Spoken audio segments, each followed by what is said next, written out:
Assalamualaikum warahmatullahi wabarakatuh. Bismillahirrahmanirrahim. Alhamdulillahilladzi ja'alana minal a'idin al-faizin. Salatu wassalamu ala sayyidil mursalin. Sayyidina Muhammadin sayyidis saqalain. Wa ala alihi wa sahbihi ahli sa'adatid dharain. Amma ba'du fayaqulullahu subhanahu wa ta'ala fi kitabihil karim. وهو أصدق القائلين إني جزيتهم اليوم بما صبروا أنهم هم الفائزون. وقال النبي صلى الله عليه وآله وسلم من كانت عنده مظلمة لأخيه من مال أو عرض فليتحلله منه اليوم من قبل أن يكون دينار ودرهم in kanat lahu hasanatun ukhidha min hasanatihi wa illam takun lahu hasanatun ukhidha min sayyiati akhihi fa humila alaihi au kama qala an-nabiy sallallahu alaihi wa alihi wasallam. Sadaqallah wa sadaqa Rasulullah sallallahu alaihi wa alihi wasallam. Ma'asyiral muslimin, hadirin jamaah salat Isya beserta kajian agama ba'da salat zuhur dan peserta kajian agama ba'da zuhur Masjid Al-Maghfirah rahimakumullah. Saya tidak mau memulai dulu takrir pembacaan kitab Tanbihul Ghafirin. Ada sesuatu yang ingin sampaikan yang insya Allah sama pentingnya sebagai sebuah ilmu yang supaya nanti bisa disebarkan kepada kawan-kawan. Tuduhan selama ini tentang kebid'ahan ucapan minal aidin wal faizin itu bid'ah, tidak sunnah. Kan serangan hebat sekali, bid'ah dan tidak sunnah. Ini ucapan minal aidin wal faizin ini khas Indonesia. Jadi saya pernah di Saudi Arabia, Mekah dan Madinah. Itu bapak-bapak tidak pernah akan menemukan kalimat minal aidin wal faizin pada bangsa-bangsa di Timur Tengah yang berbahasa Arab. Saudi, Yaman, terus Irak, Syria, Libanon, Libya, Tunisia, Maroko, Mesir. Tidak pernah akan Bapak temukan ucapan minal aidin wal faizin selesai Idul Fitri, itu nggak ada tuh. Meskipun berbahasa Arab tidak pernah diucapkan oleh orang-orang yang biasa berkomunikasi dengan bahasa Arab. Ini ucapan berbahasa Arab tapi diucapkan oleh orang-orang yang tiada biasa berbahasa Arab, orang Indonesia. Inilah kelebihannya para ulama. Jadi kalau ada tuduhan bid'ah, saya akan menjawab ini bukan bid'ah. Kalau bid'ah itu sesuatu yang la aslalahu fiddin, tidak ada dasar agamanya, tidak ada dalil agamanya, itu bid'ah. Ini bukan bid'ah, justru kalimat minal aidin wal faizin itu dimunculkan, dikonklusikan, diistimbatkan oleh para ulama di Indonesia melalui hadis dan ayat Al-Quran. Minal aidin berangkat dari hadisnya, wal faizin berangkat dari ayat. Jadi kalau dikatakan la aslalahu fiddin, tidak ada dasarnya dalam agama, loh ada hadisnya dan ada ayat Al-Qurannya. Disinilah kelebihannya ulama-ulama di Indonesia. Sering saya katakan bahwa memahami agama itu tidak melulu berkiblat kepada Mekah dan Madinah. Memahami agama ya, kalau sholat ya menghadap kiblat. Tapi kalau memahami agama tidak melulu itu menghadapnya ke Mekah dan Madinah. Masih banyak kiblat-kiblat dalam memahami agama. Syria, Mesir, Irak, Yordania, Libya. Negara-negara yang umumnya dan banyak ulamanya.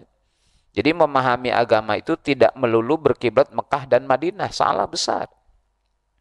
Ada Al-Azhar, Kairo, Mesir. Ya, banyak lagi ada universitas di Maroko, di Libya, di Sudan. Itu banyak sekali. Maka kiblat pemahaman agama tidak melulu berkiblat ke Mekah dan Madinah. Nah, minal aidin wal faizin ini tidak berkiblat Mekah dan apalagi pada ulamanya tidak. Salah satu kehebatan Indonesia adalah khasanah keilmuan agamanya. Ada orang Makassar sini ada. Ada orang Makassar. Makassar itu punya seorang ulama Syekh Yusuf Al-Makassari.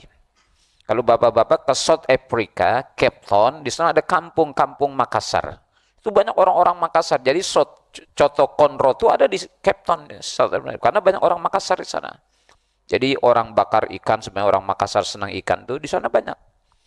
Syekh Yusuf Al-Makassari ini adalah seorang ulama yang punya tradisi kesupian. Dibuang oleh pemerintah kolonial Belanda ke Afrika karena apa? Doktrin-doktrinnya sangat mengganggu bagi penjajahan mereka di Indonesia. Maka dibuanglah Syekh Yusuf Al-Makassari ke Cape Town, South Africa. Orang-orang Makassar sendiri nggak banyak yang tahu. Tapi kalau Bapak ke South Africa, saya juga belum pernah. Mudah-mudahan ada yang ngajak jalan-jalan saya ke sana biar membuktikan ada kampung Makassar namanya Syekh Yusuf Al-Makassari. Luar biasa, Nelson Mandela, seorang pejuang untuk menentang politik apartheid Peter Botha itu terinspirasi perjuangan oleh Syekh Al-Makassari itu.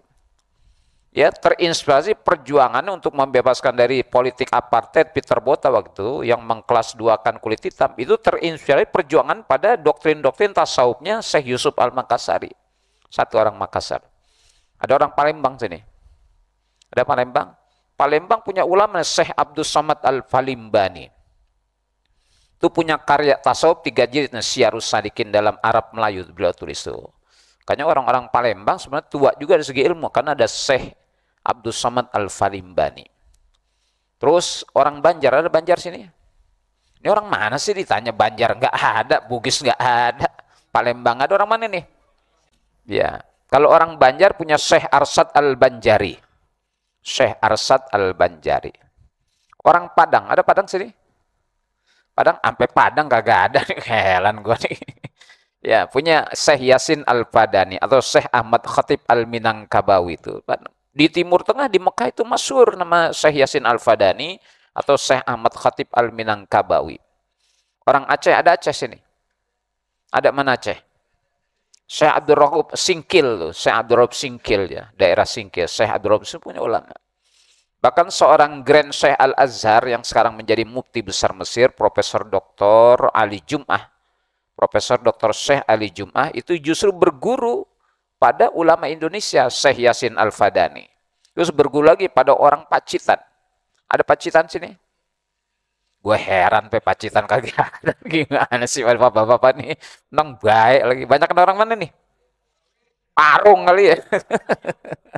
Citayam. Citayam maknanya burung doang. Nah, di Pacitan itu ada Termas namanya, Pak. Ada Syekh Mahfud At-Tirmisi, Termas Tirmisi, Syekh Mahfud At-Tirmisi. Nah, ini Syekh Mahfud At-Tirmisi salah seorang guru dari Profesor Dr. Ali. Bayangkan orang Mesir itu berguru kepada orang Jawa Timur, daerah Termas, Pacitan. Bayangkan. Barangkali terbalik, mestinya orang Pacitan yang ngaji ilmu agama dan orang Mesir. Justru orang Mesir nih. Bukan hanya sekedar orang Mesir, Grand Syekh ya, mufti besar Mesir, menuntut ilmunya pada seorang ulama dari Pacitan, daerah Termas, Syekh Mahfud At-Tirmisi. Banyak lagi. Kalau orang Madura punya Syekh Khalil Bangkalan. Syekh Khalil, ada orang Madura sini? Hebat tuh, buka warungnya 24 jam dia mah. Iya, tutupnya kiamat doang. Dan tutupnya kiamat setengah hari. Karena nungguin iza zulzilatil ardu hancur, dia buka lagi tuh. Selalu kita belajar sudah kita Madura, meskipun di Kelungkung Bali dipermasalahkan. Ya, ini membela orang-orang besar, orang-orang kecil. Justru bersyukur. Saya ngontrakin kios saya dengan orang Madura, aman alhamdulillah, 24 jam. Ya sekalian ronda juga dah, nungguin, ya, aman kan. Luar biasa tuh, orang Madura punya Syekh Khalil Bangkalan. Jadi khasanah ulama Indonesia sangat luar biasa, Pak. Nah, ucapan minal aidin wal faizin diistimbatkan, dikonklusikan oleh ulama-ulama. Jadi Bapak tidak pernah akan menemukan di Saudi, di Mekah, Mesir, minal aidin. Minal maaf itu minal aidin. Meskipun bahasa Arab mereka heran-heran. Apa maksud minal aidin? Nah, kita di Indonesia kalau habis puasa, masuk lebaran, minal aidin wal, bahkan dinyanyikan minal aid wal faizin, maafkan lahir dan batin, selamat para pemimpin, rakyatlah tetaplah miskin, kan begitu ya. Lah iya, dinyanyiin minal aidin wal faizin, maafkan lahir dan batin, selamat para pemimpin, rakyatnya tetaplah miskin.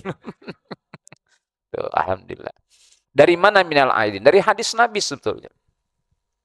Hadisnya masyhur dan bapak-bapak sudah sering dengar, man shoma ramadhana imanan wahtisaban ghufira lahu ma taqaddama min dzambi. Kata Nabi, man shoma, siapa orang yang puasa Ramadan imanan karena dasar iman, ay tasdiqan billah, membenarkan kepada perintah Allah, waridhan bi fardhiyatis siyam, dan redha dengan kefarduan puasa. Imannya based on keyakinan kepada Allah dan redha dengan kefarduan puasa atas dirinya. Ghairu syakin, tidak ragu-ragu atas balasan yang Allah berikan pahalanya. Baru ghufira lahu ma taqaddama min dzambih, diampuni baginya apa yang telah terdahulu dari dosanya. Jadi proses puasa itu kafaroh, pengguguran dosa. Karena dosanya dihapuskan sama Allah, bersih, maka kembali kepada fitrah. Minal aidin, mudah-mudahan tergolong orang kembali kepada fitrah kesuciannya melalui proses puasa Ramadan. Jadi ini bersih dari dosa semuanya nih. Ya, seperti bayi terlahir, meskipun udah tua-tua nih, hakikatnya orok semuanya nih, nggak tahu pakai ambet, nggak tahu ambet. Ya, jangan-jangan udah pakai pempes nih. Ya kan, ada pempes untuk lansia. Balik lagi fitrah. Karena kembali suci dari dosa, maka dia minal aidin, dan tergolong kembali kepada fitrah, bukan kembali dari mana. Kawan-kawan sebelah salah memahami, bukan kembali dari mana, bukan kembali kepada fitrah kesuciannya, sebagaimana ibunya melahirkan kembali. Ini puasa Ramadan. Ada hadis lain lagi yang mendukung ini. Kenapa muncul minal aidin, kembali kepada fitrah? Sang Nabi, as-salawatul khamsu, salat 5 waktu, subuh, duhur, asar, maghrib, isya. As-salawatul khamsu wal jumu'atu ila dari satu Jumat ke Jumat. Wa Ramadan ila Ramadan. Wal umratu ila umrati kaffaratun lima bainahunna idzajtuni batil kabair. Kata Nabi, as-salawatul khamsu, salat 5 waktu, subuh, duhur, asar, maghrib, isya. Itu salat 5 waktu itu kafarah, penggugur dosa. Ya, subuh ke zuhur. Ada enggak dosa dari subuh ke zuhur? Nah, saya lebih salut orang-orang pada kerja di kantor nih. Bapak keluar dari rumah, naik bis, sudah ada dosa. Ketemu dosa kan? Ketemu dosa enggak? Dosa, masalah orang cakep banget tadi. Ya tuh, dosa. Aduh, masalah orang tadi jelek banget, serem banget. Dosa lagi kan? Gitu. Betul enggak? Dosa. Makanya, mohon maaf, Bapak ini lebih hebat dari saya nih. Betul. Kalau saya di rumah aja, di rumah paling ketemu bini. Bapak masalah interaksi sosial tuh tidak selalu manfaat, ada madorotnya enggak? Nah tadi itu dari subuh ketemu dosa, dengan sholat zuhur gugur tuh dosa tuh. Nah dari zuhur ke asar ada dosa enggak? Dan ntar balik kantor nggak dosa lagi. Kalau sholat asar nanti gugur tuh dosa antara zuhur dengan asar ke sholat. Nanti asar ke maghrib ada dosa enggak? Pulang kan? Pulang di bis, di kereta ketemu lagi yang jelek, yang cakep kan itu dosa lagi. Ya gugur dengan sholat maghrib, maghrib ke isya.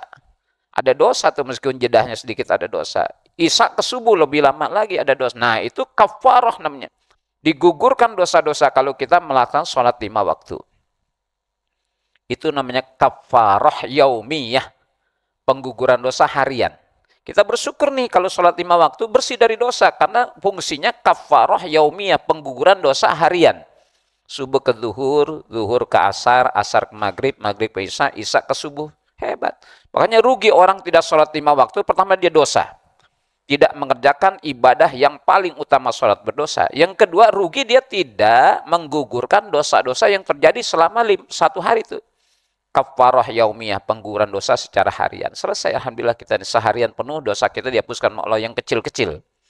Ya, karena lebih banyak terjadinya yang kecil-kecil. Nah, karena Nabi wal jumu'atu ilal, hadis berikutnya wal jumu'atu ilal, dan 1 Jumat ke Jumat berikutnya. 1 pekan kan? 1 Jumat ke Jumat, 1 pekan. Nah, ini kafarah usbu'iyah. Nah, pengguguran dosa per 1 pekanan. Dari Jumat ke Jumat banyak nggak dosa? 7 hari. 1 hari aja banyak, apalagi 1 minggu. Barangnya dinas kebersihan capek ngangkutin dosa kita. Gua kebangetan banyak kan. Gugur tuh. Dari 1 Jumat ke Jumat, selama 1 pekan gugur dosa kalau kita sholat Jumat. Maka ada kafarah usbu'iyah. Makanya kalau hari Jumat jangan mancing. Ada yang Jumat mancing? Nekat karena hobi mancing, Jumat mancing juga tuh. Awas yang mancing Jumat dikutuk mau lontar. Bani Israel itu nakal. Hari Sabtu tuh hari suci mereka. Allah larang untuk mencari ikan di laut. Karena Yahudi itu nakal, akhirnya dia rekayasa.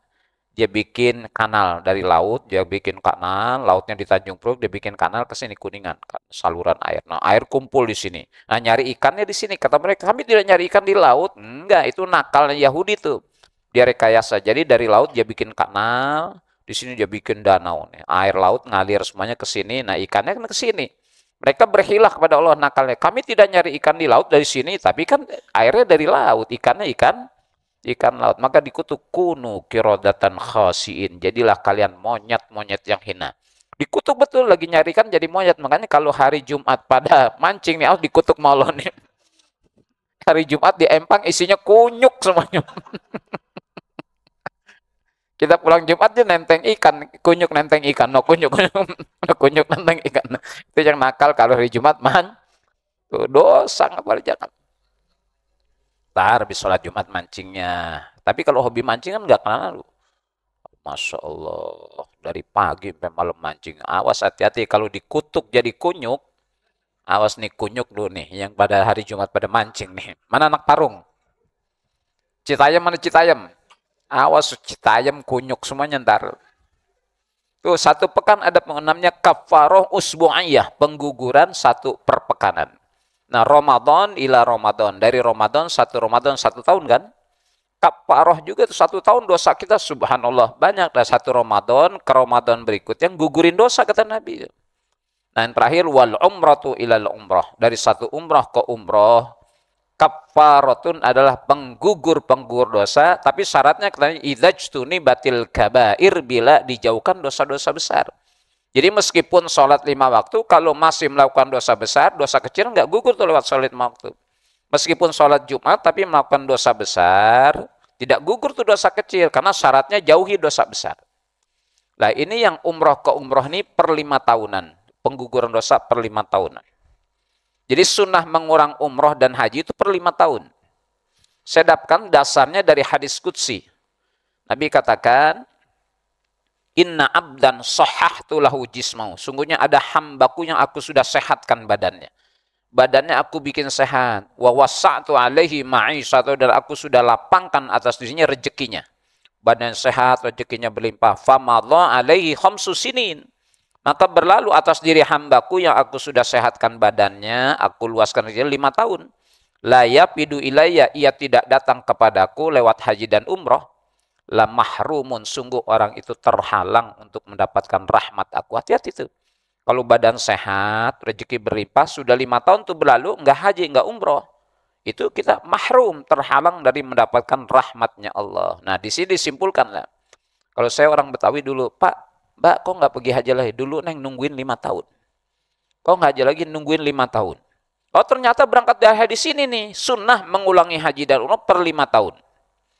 Nah kalau sudah 5 tahun berlalu, badannya sehat, rezeki berlimpah, nggak umroh, maka dia terhalang dan tidak menggugurkan dosanya per 5 tahun.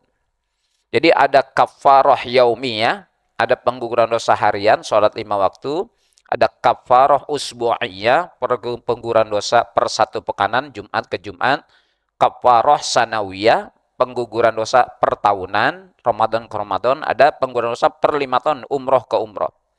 Lah kalau sudah gugur dosanya kecil dan besar, berarti kembali kepada fitrah lagi, kepada suci lagi. Maka didoakan minal aidin, mudah-mudahan tergolong. Jadi ungkapan sempurna ja'alanallah, mudah-mudahan Allah jadikan kita minal aidin, tergolong orang yang kembali kepada, bukan kembali dari mana. Kalau bahasa Arab ada ila makana alaih. Jadi kembali kepada, bukan kembali dari mana. Jadi mohon maaf kawan-kawan salaf itu salah memahami kembali dari mana.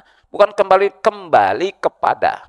Ada kembali kepada fitrah kesuciannya dengan pengguguran dosa lewat 5 waktu, Jumat ke Jumat, Ramadan ke Ramadan, umroh ke umroh. Maka lahirlah kalimat minal aidin. Mudah-mudahan tergolong orang yang kembali kepada fitrah kesuciannya setelah puasa Ramadan, sholat 5 waktu, Jumat ke Jumat, umroh ke umroh. Selesai. Minal aidin. Jadi minal aidin itu dasarnya hadis Rasulullah. 2 hadis tadi, man shoma Ramadana imanan wahtisaban ghufira lahu ma taqaddama min dzambih. Yang kedua, as-salawatul khamsu. Ya, wal jumu'atu ila jum'ah wa ramadan ila ramadan wal umrah ila umrah kaffarah lima bainahunna majtunibatil kabair. Nah, wal faizin justru berdasarkan ayat Al-Qur'an. Silakan buka surah Al-Mu'minun ayat 112. Allah firmankan, a'udzubillahi minasyaitonir rajim, inni jazaituhumul yauma bima sabaru annahum humul faizun. Ada faizun. Lahirlah minal aidin wal faizin. Allah nyatakan, inni jazaituhumul yauma bima sabaru. Sungguhnya aku berikan kepada mereka balasan pahala al yauma pada hari kiamat nanti bima sabaru, karena dulu di dunia sabar. Hidupnya sabar, sabar dengan ujian, sabar dengan ibadah, sabar dengan maksiat, sabar. Nah, salah satu pesan puasa melatih kita sabar. Setengah detik sebelum maghrib boleh nggak kita minum? Setengah detik ukuran singkat kan? Ya, setengah detik sebelum maghrib boleh kita minum, nggak boleh, haram. Sabar maksudnya, apalagi dari min tulu il fajri ila guru, bisa dari terbit fajar sampai sabar lagi. Nah, salah satu pesan puasa adalah sabar. Orang-orang yang di dunia sabar, nanti di akhirat faizun. Orang-orang yang berbahagia menang. Makanya ada binal aidin wal faizin. Jadi faizin itu berangkat dari ayat surah Al-Mu'minun 112. Jadi kalau ada katakan bid'ah, kalau tidak sunnah betul. Itu tidak sunnah, betul, tidak. Tapi yang tidak sunnah itu tidak serta-merta bid'ah. Jadi kalau tidak sunnah itu tidak serta-merta bid'ah. Contohnya gampang, kalau Bapak sholat Idul Fitri, ya ambil jalan yang berbeda. Ya, perginya dari sini ke masjid, nanti pulangnya lewat sini. Itu sunnah. Tapi kalau Bapak pergi dari sini, pulang lewat sini juga, itu tidak sunnah, tapi tidak bid'ah itu. Kan selama ini tidak sunnah, enggak, tidak sunnah itu tidak serta-merta bid'ah. Ya, jadi sunnahnya pergi dari sini, pulangnya lewat sini. Banyak manfaatnya, ketemu orang yang tadi kita mau salaman lagi sini, minta maaf. Jadi kalau tidak sunnah betul, antum betul kan tuh. Minal aidin itu tidak sunnah, tapi bukan bid'ah. Tidak sunnah karena tidak diucapkan ucapan Nabi taqabbalallahu minna wa minkum, itu sunnahnya itu. Lah kita tidak bid'ah, justru semakin banyak doa. Karena minal aidin ikut ulama, taqabbalallahu minna wa minkum ikut Nabi. Jadi dua, kita Nabi dan kita ikut para ulama, orang-orang soleh. Ikut ulama itu ikut Nabi juga. Kan doa dua-duanya. Ini minal aidin doa, ini taqabbalallahu doa. Jadi semakin banyak doa, semakin. Jadi kalau bilang, nggak ada, kalau antum bilang bid'ah, salah. Karena justru minal aidin itu berangkat dari hadis, dua hadis, dan masih banyak hadis yang lain lagi. Yang kedua al-faizin berangkat dari Al-Quran. Kalau bid'ah itu la asla lahu fidin, tidak ada dasar agamanya, artinya tidak ada ayat, tidak ada hadis yang mendukung untuk menyatakan itu. Loh, Ustaz, hadisnya nggak ada aidin, itu nggak ada. Ya emang tidak ada. Jadi yang namanya hukum dalam agama tidak mesti harus dimantuki, Pak. Mantuk itu tidak mesti diucapkan. Jadi mengistimbatkan hukum itu tidak melalui dalil yang harus dimantuki, diomongkan. Ada dalil yang dimafhumi, dipahami. Contoh analogi sederhana. Bapak kalau pom bensin ada tulisan dilarang merokok, betul ya? Dilarang merokok. Nggak perlu ditulis dilarang nabun, nggak perlu. Jadi nggak perlu ada mantuk dilarang nabun, cukup dilarang merokok. Nabun boleh nggak? Rokok aja nggak boleh, apalagi nabun. Di tempat wudhu dilarang kencing, di sini berak boleh nggak? Iya, nggak boleh, lebih lagi ya. Makanya kalau berangkat diskusinya tidak sepakati kias dan takwil, repot. Jadi hukum itu tidak mesti dimantuki, diucapkan dalam bentuk ayat yang betul jelas. Ada dimafhumi, disimpulkan. Dilarang merokok, oh berarti nabun nggak boleh, ngerokok aja nggak boleh, apalagi nabun. Tahu nabun? Tahu nabun tuh? Nabun, apa nabun? Bahasa apa nabun? Bahasa Arab, tahu dari mana? Ini meja nih maktabun, pintu babun, bapak abun, angkutan desa kopabun. Ya, bakar-bakaran nabun. Jadi nabun bahasa apa? Bahasa Betawi, bahasa Arab dari mana? Gelas kubun, meja maktabun, buku kitabun, bapak abun, pintu babun, angkutan desa kopabun, bakar-bakaran nabun. Jadi ngerokok aja nggak boleh, apalagi nabun. Ngerokok kan apinya kecil, jadi nggak perlu dimantuki, dilarang nabun di sini. Jadi cukup dengan bahasa dilarang merokok. Ngerokok aja nggak boleh, apalagi kencing aja nggak boleh, apalagi ya kencing aja nggak boleh, apalagi B.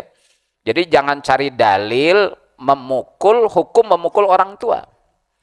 Mana dalil nggak boleh mukul orang tua, nendang orang, cukup fala taqul lahuma uffi wala tanharhuma wa qul lahuma qaulan karima.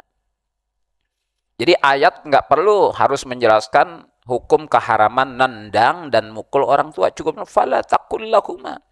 Jadi nggak mesti dimantuki. Nah, minal aidin itu tidak akan ketemu pada hadis. Mana kalimat ma'idin? Nah, dimafhumi dari hadis-hadis. Oh, kalau diampuni dosanya berarti kembali kepada fitrah itu. Jadi bicara soal hukum itu perlu ilmu-ilmu yang sangat mendalam. Maka dihadirkan usul fikih segala macam. Jadi kalau dikatakan mana minal aidin, nggak ada di situ. Ya, dari hadis kemudian dimafhumi oleh ulama. Oh, berarti kalau bersih dari dosa kembali pada itu. Itu orang yang kembali kepada fitrah, satu. Yang kedua, halal bihalal. Halal bihalal ini khas Indonesia. Dan itu tidak sunnah. Ya, tapi tidak bid'ah, halal bihalal. Ya, silaturahim halal. Ada nggak sih halal bihalal di sini? Biasanya hari-hari. Ya, pertama, saya kemarin ceramah halal bihalal di Balai Diklat Kejaksaan Agung RT. Lahir tuh jaksa-jaksa senior, hadir jaksa-jaksa senior. Ya, saya kasih istilah halal bihalal. Halal bihalal ini berangkat dari hadis. Halal yang halal ketemu dengan halal, yang bersih ketemu dengan bersih. Karena sudah bersih dari dosa, halal. Ketemu dengan yang bersih dengan halal bil halal. Berangkat dari hadis kata Nabi, man kanat indahu madlamatun li akhihi, siapa orang yang bahwasanya ada kezaliman pada saudaranya. Ini zalim ini, man kanat indahu madlamatun li akhihi min malin ada kezaliman harta atau kehormatan. Kezaliman harta, dia pinjam duit orang, dia nggak ganti, dia kabur tuh kezaliman harta. Au irdin atau kezaliman kehormatan orang dia rusak. Ya, dia bully orang segala macam kehormatan rusak. Ya, fal yatahallalhu minhul yauma, maka hendaklah ia minta berhalal-halal darinya, artinya minta maaf. Fal yatahallalhu minhul yauma, maka hendaklah ia meminta halal, minta maaf pada dirinya pada hari ini juga sekarang. Min qabli ayyakuna dinarun wa dirhamun, sebelum tidak lagi laku uang dinar dan uang dirham. Mata uang emas dan mata uang perak tidak laku lagi, berarti udah mau kiamat. Sekarang masih laku nggak tuh duit? Ini lagi ngaji nih. Di luar ada truk, bapak-bapak, ini saya lagi bawa 10 truk nih duit. 271 triliun. Yang kemarin rame tuh di aur di luar. Kira cokok nggak nih? Bubar nggak kira-kira? Yang lagi ngaji bubar nggak? Berebut tuh cokok dulu. Bubar. Ustadznya duluan. Imamnya duluan juga kabur. Betul nggak? Iya, saya kagak mau duit, tapi nggak mau, maaf ya kalau uang-uang haram. Sebelum tidak lagi berlaku uang dinar dan dirham. Minta maaf sekarang, artinya sebelum terjadi kiamat. Karena dinar dan dirham nggak melakukan, ngapain udah mau kiamat. Sekarang minta maaf nih. In kanat lahu hasanatun, kalau tuh orang yang zalim punya kebajikan, dia tidak minta maaf. Ukhidha min hasanati, diambillah dari pahala-pahala kebajikannya. Itu kezaliman, bayangkan kezaliman. Rugi orang zalim tuh, rugi pahala kebajikannya habis. Bures, tahu bures? Apa bures? Seep, tahu seep? Telas, tahu telas? Ente, habis pahala itu. Ya, sementara dosa orang lain yang ia zalimi dipikulkan atas dirinya. Maka minta maaf, lahirlah halal bil halal, saling minta maaf barangkali ada kezaliman. Makanya etika membangun dalam bahasa agama itu jangan membangun kita persis di atas batas tanah kita. Ini batas tanah kita, jangan membangun pondasi di sini, geser tuh belakang, mundur. Berapa meter dah, 20 meter atau 50 meter mundur. Untuk bangun pondasi ini. Sebab kalau kita membangun pondasi di sini, nanti genteng kita itu akan ke halaman orang tuh. Karena pondasinya tembok naik kan, ini kan genteng sih. Nanti curahan air hujan jatuhnya kemana? Ke halaman orang. Kalau jatuh ke gentengnya, bikin bocor rumahnya, zalim kita. Ya, jatuh ke tanam halamannya, jadi becek, ubinnya jadi kecipratan air, kotor lagi. Dia barangkali nggak ngomong karena galakannya.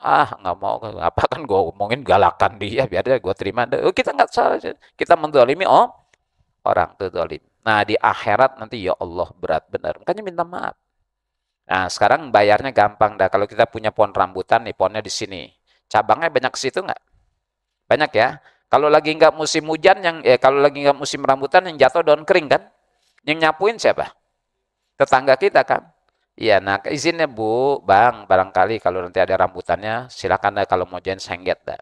Nah, Bapak ditawarin tuh, Alhamdulillah. Karena kalau lagi nggak musim rambutan kan daun kering yang jatuh, kita yang nyapuin tuh, kasih dia. Nah, kalau udah ditawarin gitu, jangan lantas orang bilang jor-joran. Nyobain tuh pakai kresek aja, nyengget. Jangan ngambil karung. Ngambil karung, manggil tengkulak. Lalu menjual rambutan gue loh. Tawarin silakan petik ngambil kreseknya sebatang dah. Bukan ditawarin ngambil karung, manggil tengkulak. Wah, itu mengalap rambutan gua loh. Itu ada kezaliman. Bahkan dalam kitab Tanbihul Ghafilin kita temukan nanti. Di akhirat, Allah mempersilahkan antar binatang untuk membalas kezaliman binatang yang lainnya. Diceritakan dalam penukilan hadis itu ada seekor kambing yang dibaduk.